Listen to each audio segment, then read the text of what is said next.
Hey guys, you're listening to the Energy of the Untamed Heart podcast, where we talk about uncaging your divinely gifted wild heart to be as free and expansive as you were born to be. My goal is to use our stories, guest interviews, and your questions to tease out what has been keeping your wild heart under wraps. I'm your host, Mielle Fox, and together we will shatter the myths of our old stories to set our wild heart free. So thanks for choosing you and showing up. Welcome back, everybody, to another episode of Energy of the Untamed Heart podcast. I have a fun, fabulous, and maybe even a little swearing kind of guest who's going to visit for today, my friend Kendra Dawn.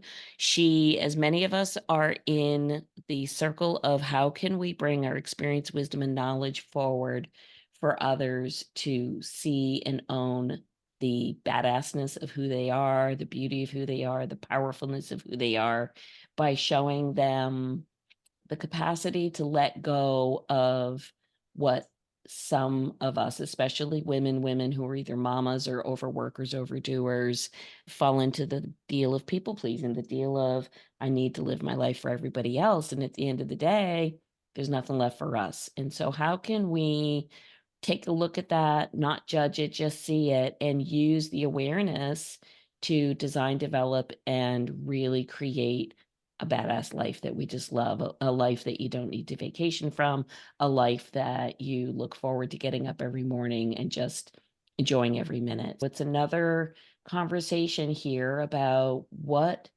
slows us down, stops us, prevents us from leaning in and walking our way home to our heart. So without further ado, I'm going to bring Kendra on and we're going to have a little convo. Kendra, come on. Hell yeah, let's do it. Let's do it. I love it.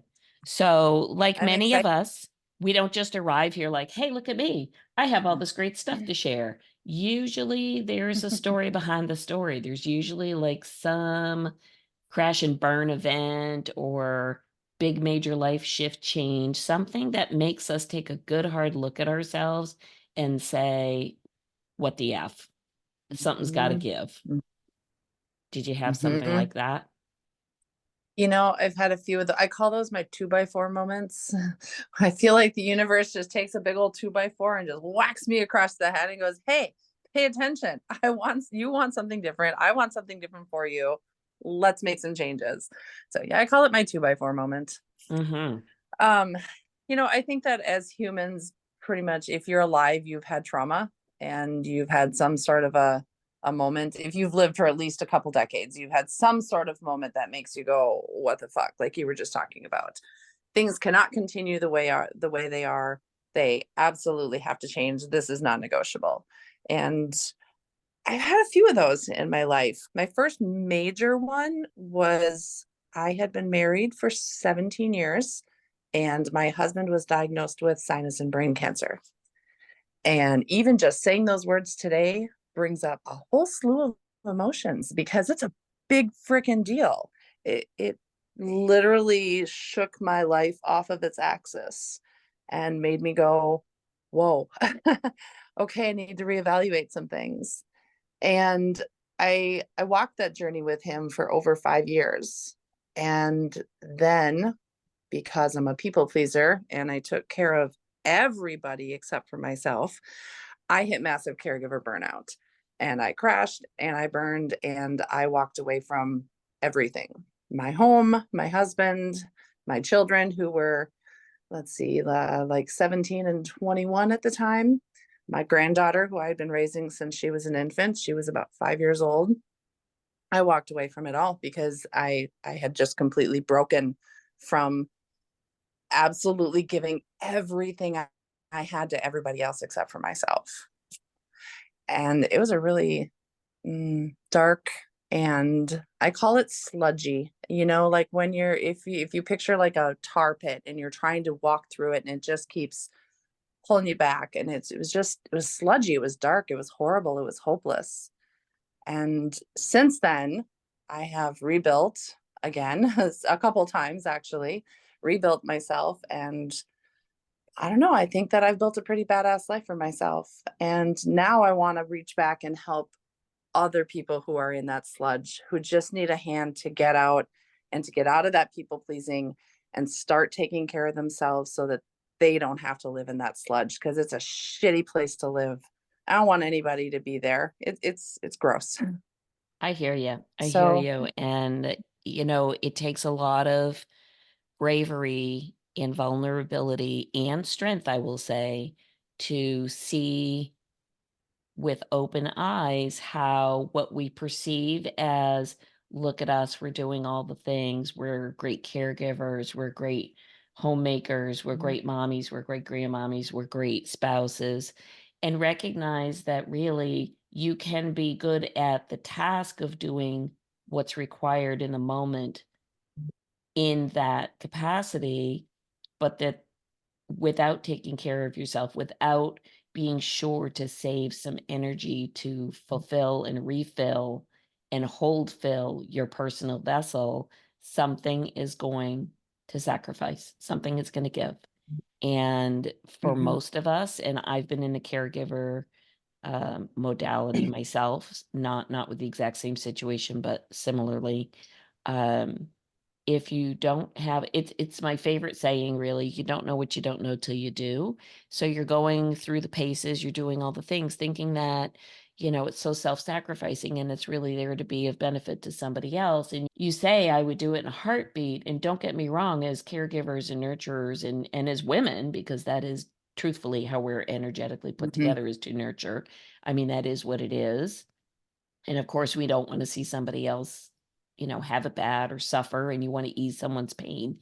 I think the discord that happens for many of us in that capacity is that we just lose sight of ourselves. We lose sight of the fact that we believe if we give it all, that that's really the answer. Whereas the answer is actually don't give it all, because if you don't save enough in reserve for yourself, then the all that you're giving is not a very pretty all. It's actually not a helpful all.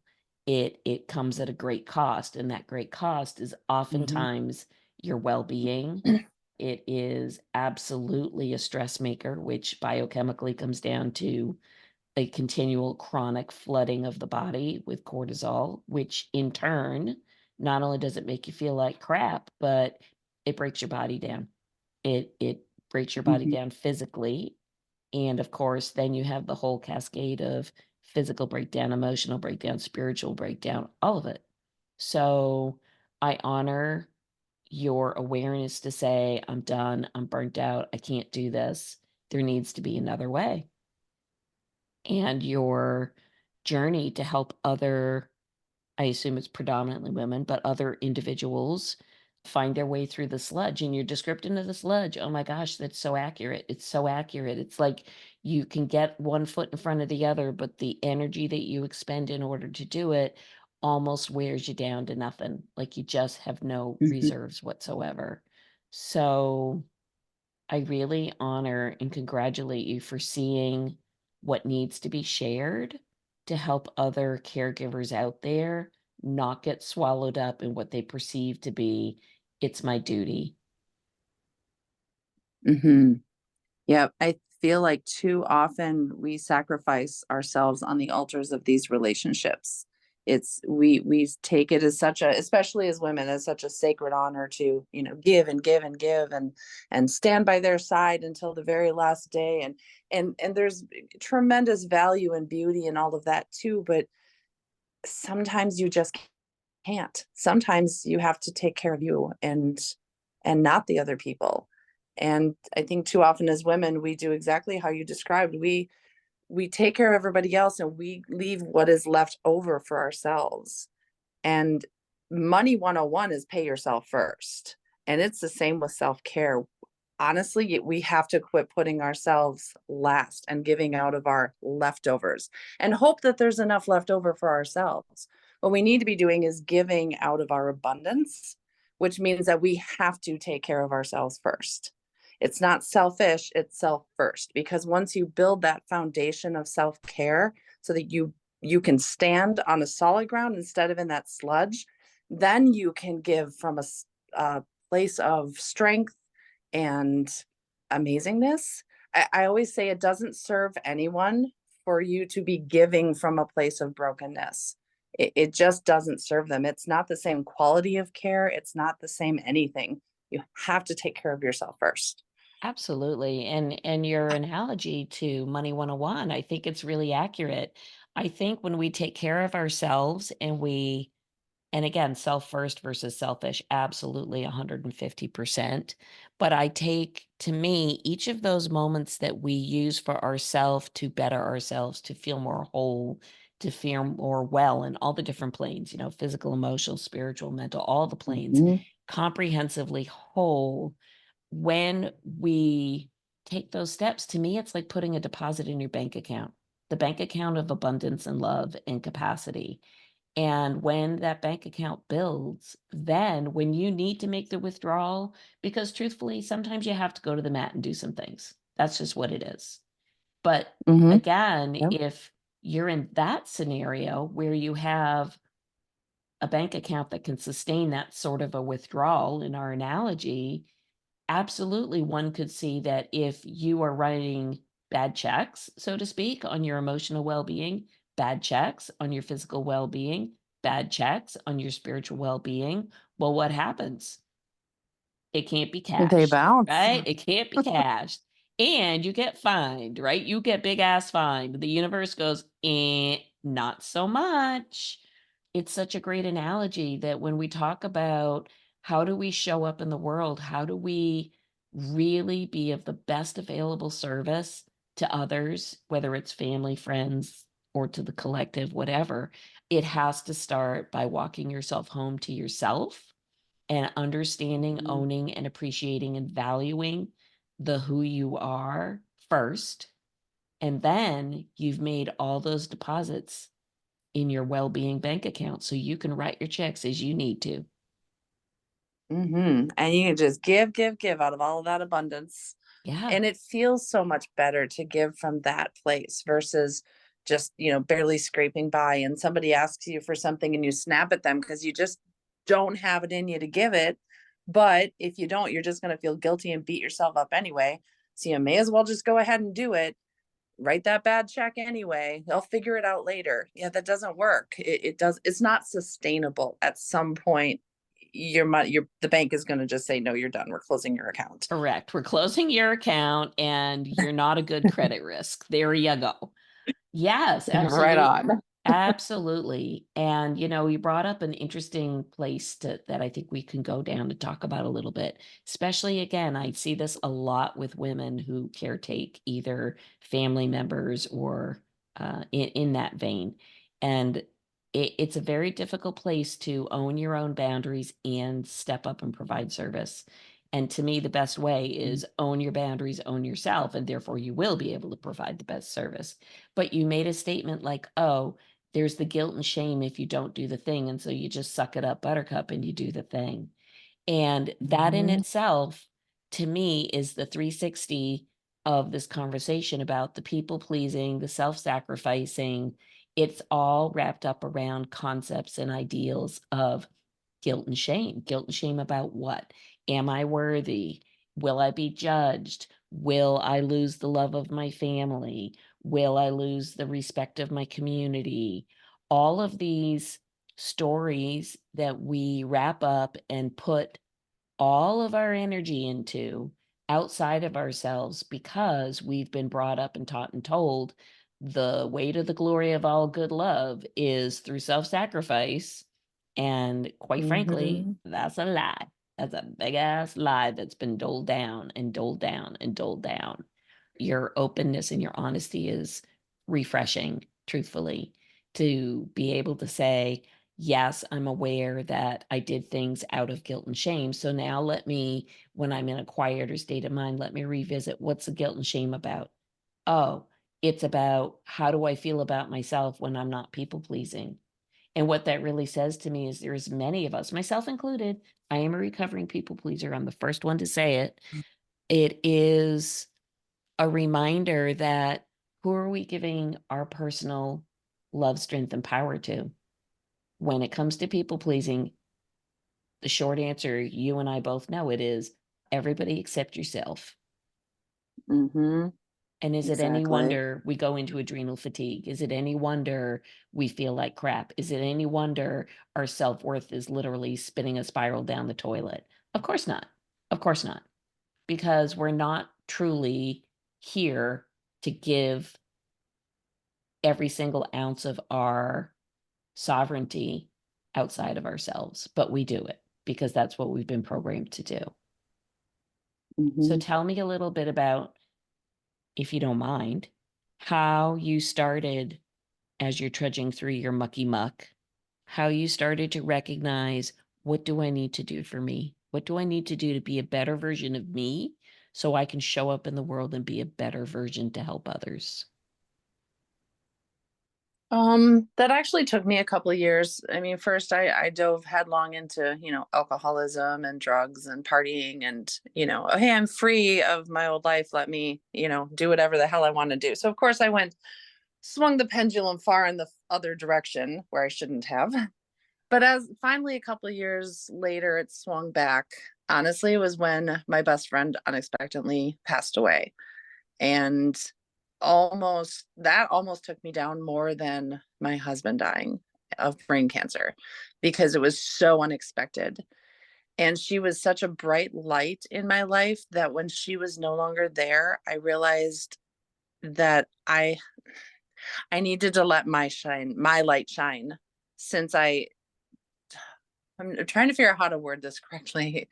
She took her light with her when she left, and I missed it so much. And I finally realized that I needed to be the source of my own light, that I could spark my fire and fan my flame, and I could get my light brighter.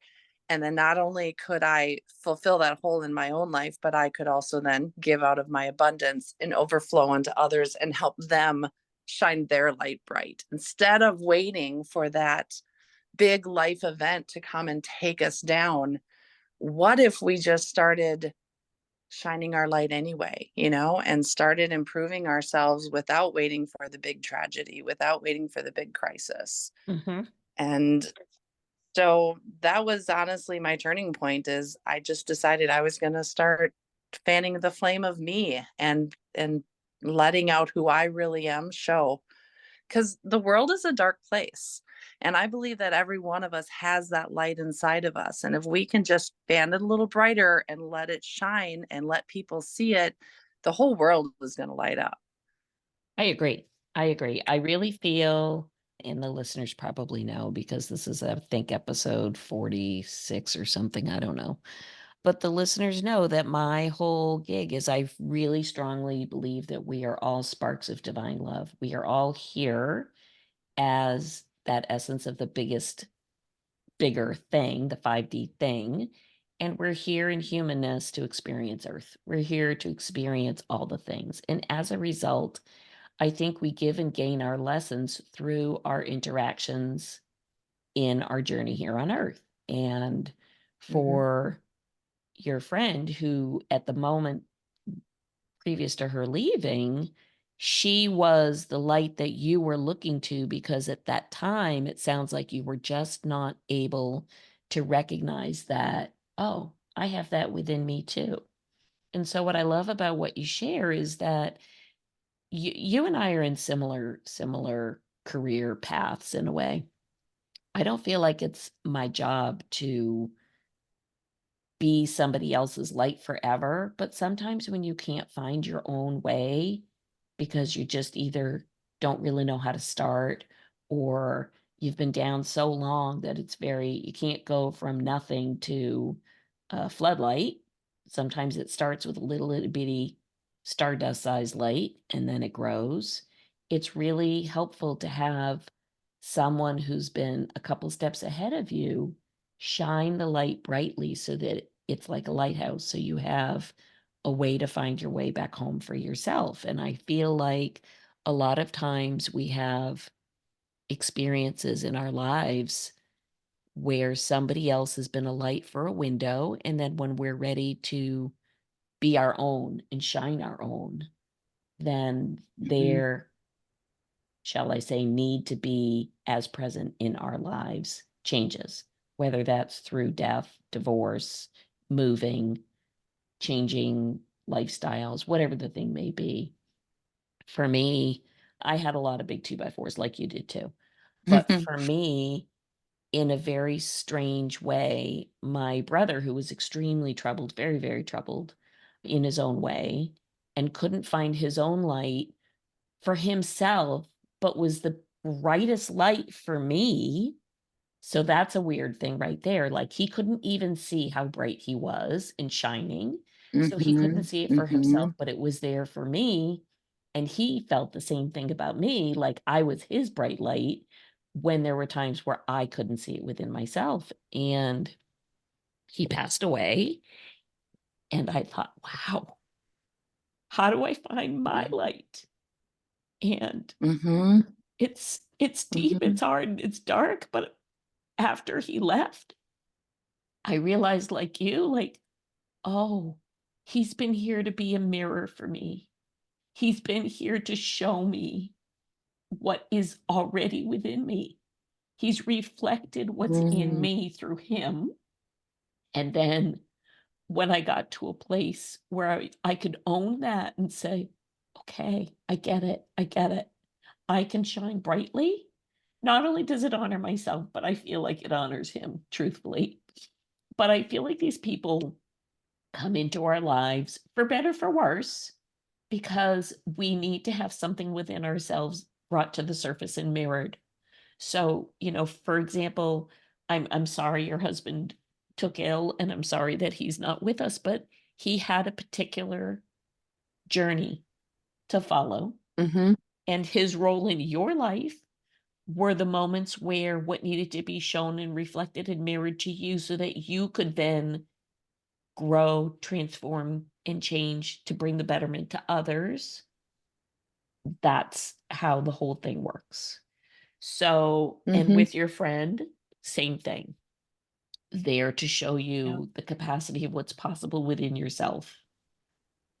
And then they move on as energetic sparks of love do, and they will be there at some other place and time in the intergalactic, whatever we call it, for somebody.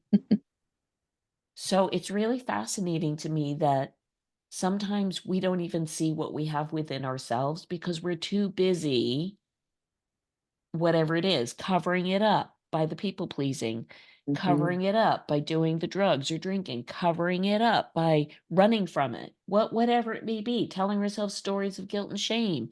And at the truth of it, deep inside you is exactly what is the deep core love of what's been mirrored and reflected to you through your entire life of relationships. It's really fascinating to me. It's so fascinating. I love your analogy of the lighthouse. I really resonate with that. I've always had a fascination with them. And I kind of feel like, yeah, if we let our light shine like that lighthouse, we illuminate all the rocks and all the dangers, and then other people can avoid them. They I love can. that. They And can if they want to pay I, attention, or they might just run right into them. I mean, free right. will and choice, right? So I really If you feel look at like the light too long, you'll miss the rocks and you'll just correct. smash into them. Right. But, I do feel it's like for some of us, I feel like part of our journey here is to be a beacon.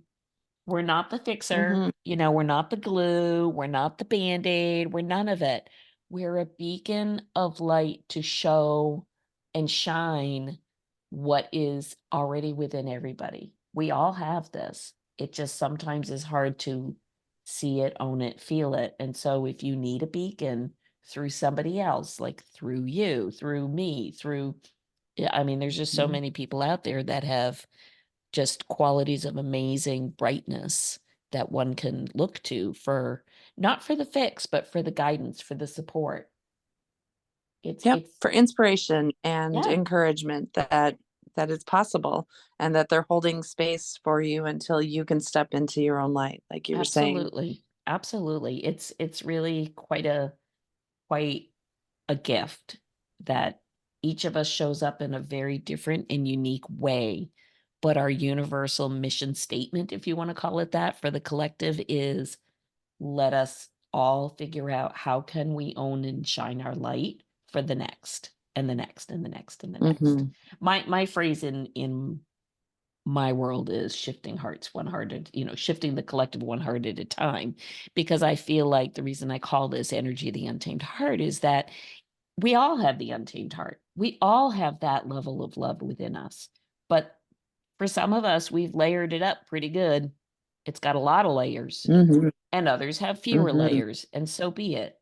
And part of our journey of walking home is to peel back the layers, to see the light brightly, to move the clouds out of the way, see the sun, to use the beacon of the lighthouse for the the guidance system to navigate your way home. I mean, that's really kind of how I see it. And so I think each of us comes at it slightly differently, from a different perspective, or we present it in a slightly different way. My speak and your speak might be a little bit different, but at the end of the day, the goal that we're trying to share and bring people to a place of understanding is pretty similar. I think it's so valuable that everybody does it just a little bit differently, because you hear things the way you need to hear them. You receive it in the way that it makes sense to you as an individual. So I Yep. love And that you're every showing individual up. has the exception to the rule. Mhm. Every individual is unique. We're snowflakes in a way. We're each of us are so unique and different. And so it Mhm. really does take all of us to make the complete picture. Absolutely. Absolutely. I love it. So tell me, because of course, I troll you on social media. Who wouldn't, right? But you have these great pictures where, you're down by the water, you're off in a kayak, you're really interacting a lot with your environment. And I love that. So it's not just like, here, I'm giving you this coachy program and, here's all the things and kumbaya it out. And I really see you getting really real and raw and tuned in to what's around you, to really kinda own what's going on. Is that a different path for you? Have you always been like that? Is that something you've discovered, "This is how my energy chooses to flow"? I have always been obsessed with nature, and crazy runs really strong in my family. By crazy, I mean, bipolar, borderline personality disorder. We have we get the big ones. Crazy runs strong. And so I have found that nature grounds me and connects me and keeps the crazy at bay, if that makes sense. So Yeah. I practice what I preach. I'm not just out here saying, "Oh, I'm a coach. I've got the solutions." No, I'm in the trenches and I am literally using these tools every single day. And nature is probably my biggest one. If I can get out in the trees and dig my toes in some grass or plant my butt in my kayak and float on some water, then yeah, then it keeps the crazy at bay.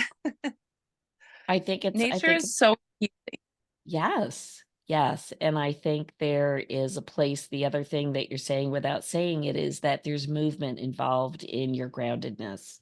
So there's lots of ways Mhm. to get grounded. There's At the end of the day, grounding is just honestly just finding that place of connection that allows your humanness to become more centered and more regulated in your physical nervous system expression. So when we're jacked Mhm. up from stress, overtired, not eating well, worry, whatever the thing may be, there's a physical impact in the body. And once we get to that place, things get a little jumbled. So the grounding practices of what everyone does, whether, for you, it's getting out in nature and kayaking, and for some people it's sitting on a yoga mat, and for other people it's, I don't know, singing, who knows. But again, I think it's really so tuned in of you to recognize, like, hey, nobody told me go walk in the woods, hug a tree, and dig your heels in the dirt and go in the kayak. But you have listened to your heart and your gut and your intuition. That is sort of like your compass for you, that says when you feel spirally, when you feel like things are not feeling very good to you, here's how you do it. And you've innately said, "Oh, yeah, I feel better when I do this thing, so I better do Mhm. that thing." And so Mhm. it's really great that you have an awareness that, in order for me to honor my humanness and what goes on in my human brain with what my heart and soul require, I need to make that balance between how do I live here in the 3D world, which obviously that's what we're here for, and how do I still honor my non 3D-ness. So it's I think really great. nature puts that non-3D-ness into perspective. For me, I can't stand in nature and not feel like the tiniest human being on the planet. Like it just, there's so much perspective. Nature is so abundant and so big and so vibrant, and it just makes me go, okay, this is who I am, and I am a part of all of this. I am a tiny part, but I am a part of all of this. So it's a perspective shift for me, and Mhm. apparently I need that on a daily basis. Truthfully, we probably all need it on a daily basis, but I think for some people, they squelch it. They shove it down. Mhm, They find other what mhm, they believe to be outlets that may or may not truly be outlets.